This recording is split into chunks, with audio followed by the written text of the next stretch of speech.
So, if we look at what you practically decided when you looked at the pages of your site itself, yeah. What did you look at? What did you conclude? Okay.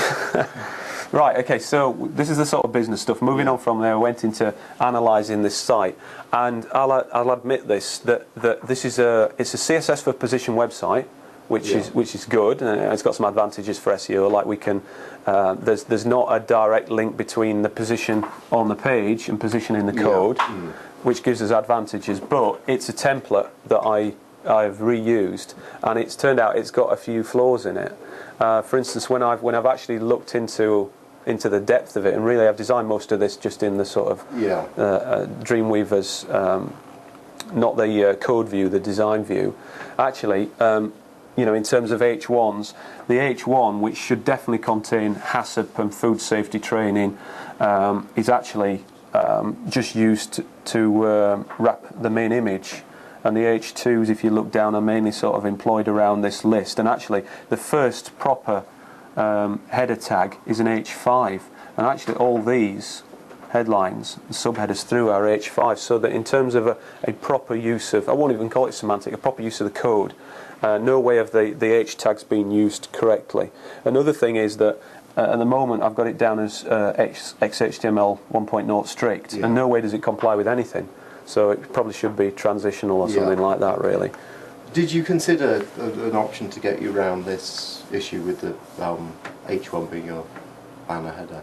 Well, no. This is where I was at this. Coming into last night, putting this together. So you might be thinking about doing a bit of rejigging. Yeah, absolutely. Yeah. I'm gonna try and do the code properly, and I'm also that.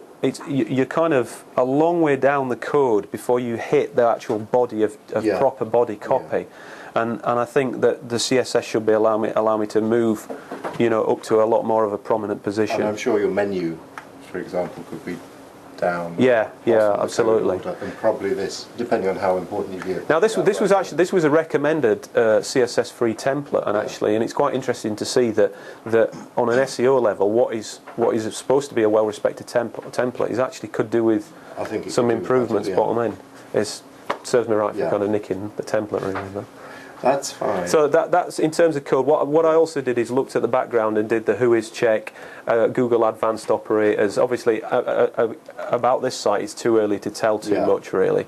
But in terms of whois, I've got what we have managed to get is a Wikipedia listing. And I know you don't get it's a no follow. I know you don't get an SEO lift from it, but we're already getting a lot of traffic from that. It's always important to balance. I mean, traffic is as important as links when you're looking at, spideral links, when you're looking at where you're actually going to make those relationships, because, a visitor a day, 5 visitors a day may be worth a lot more than, going from 18 to 17 in the rankings. Or, what about sitemaps? I see you've made a comment about sitemap. Yeah, I mean, there isn't there's comprehensive linking on here, but there isn't a set standard like classical sitemap, and there isn't an XHTML Google one either. I didn't know. I wanted to sort of speak to you and do a bit more research to see whether it was worth having one.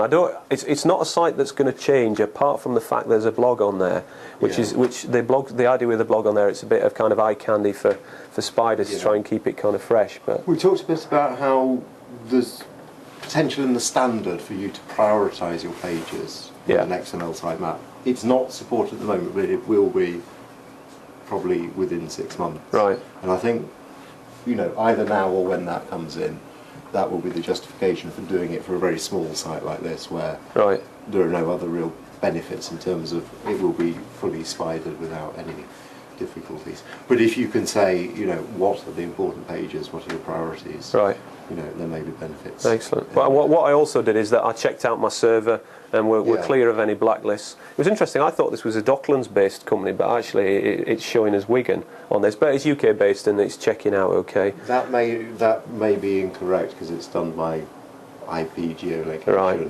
allocation. So it could be there. If it's as long as in the UK. One of your estimations was, I've put it down here, Gavin's difficulty estimation guide. It's the number of phrase matches in all in Anchor at 154,000. I noticed from the course that you said anything below 40,000 was sort of immediately doable or feasible, and this is quite a lot higher. It is. I think the 40,000 figure is tied into that figure we talked about when Google only looks at the titles and links and doesn't have to look at the page. Right. And if the 40,000 which have your key phrase in either the title or the inbound links, the content of the page then doesn't come into it. I think the 40,000 figure is where you might escape the sandbox effectively. Right. Okay. Right. 154,000 doesn't look horrendous, but I mean, you're taking that long-term view of it, 12 months to make progress, which I think is right. Right. If you'd only got 15,000 or 25,000 there, you might have expected to get an immediate results and things, progressing. And how do you feel about my position 6? Because what 1 to 5, the PR7s, all domains, etc. But when we hit position 6, which is the one that I'm going to try and go for, didn't have much links, didn't have that many pages. Been around 5 years, which is an issue. But when I did the Yahoo check, there was 151 in links. In terms of PR, the site had only got a PR of 1. Yeah. So I just felt that one was kind of doable with something that was really focused. I would look in a bit more detail at the one in position 4. It's obviously a big site, and it's we're looking at a lot of inbound links, but inbound links to sites and to pages are not the same thing. Yeah. I mean, you've got a site which is very focused on your product. Yeah. It's difficult. Links, actually, it only got 3 into the actual page. To the actual page, yeah. So I wouldn't discount that as being impossible to get to overtake in time. Yeah, perhaps taking a sort of 18-month view. Sometimes the headline figure of 25,000 links to the site can distract you from actually the competition around your particular area of interest.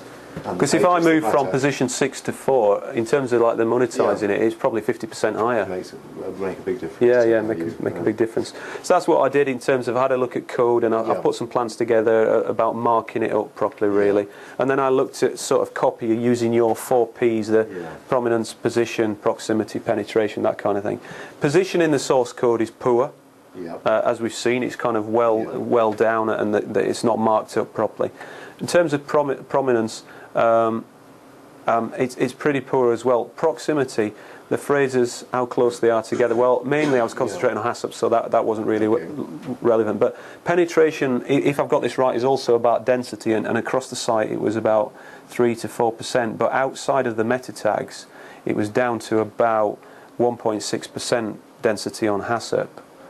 Which, given the creative ways you can use HACCP in relation to training and other words, I think I need to revisit the copy and make that sit higher. It sounds like it. I would say that was quite low for a single, a single word phrase. Yeah, because I wasn't using HACCP when I first started writing it. I was going food safety.